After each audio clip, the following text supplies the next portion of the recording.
કાંઈ નવું ચટપટું ટેસ્ટી એવું ખાવાનું મન થાય તો આજે આપણે અમદાવાદની ફેમસ આલુ મટર સેન્ડવિચ.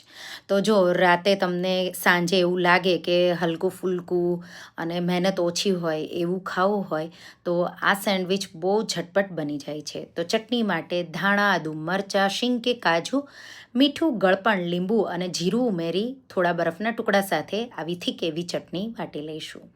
હવે બટેટાનું આલુ મટરનું સ્ટફિંગ બનાવવા માટે તેલ, બટર, એમાં ધાણા જીરું, લાલ મરચું, હળદર સાથે ચાટ મસાલો, થોડી અમથી હિંગ ઉમેરવી હોય તો ઉમેરવાની, હલકું સ્લો ફ્લેમ પર સાતળી અને એમાં આપણે બાફેલા વટાણા ફ્રેશ કે ફ્રોઝન ગમે તે લ્યો બાફીને ઉમેરવાના, સાથે બાફેલા બટેટા ઉમેરી અને એકદમ સારી રીતે મેશ કરી સ્મૂધ એવું કરી લઈશું.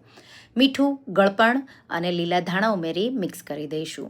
આ જે મસાલો ગળપણ સાઈડ હોય એટલે ગળપણ તમારે એ રીતે ઉમેરવાનું. સ્ટફિંગ તૈયાર છે. હવે બ્રેડની કિનારીઓ કટ કરી બટર લગાવી દઈશું, એના પર ચટણી લગાવી દઈશું.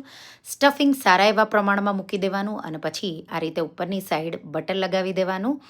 તમારે એને ટોસ્ટ કરવી હોય તો ટોસ્ટ પણ કરી શકો. ડિટેલ રેસિપી મેં ટાઇટલ પાસે આપેલી છે, તો ત્યાં તમને બધા ઇન્ગ્રીડિયન્ટ સાથે મળશે.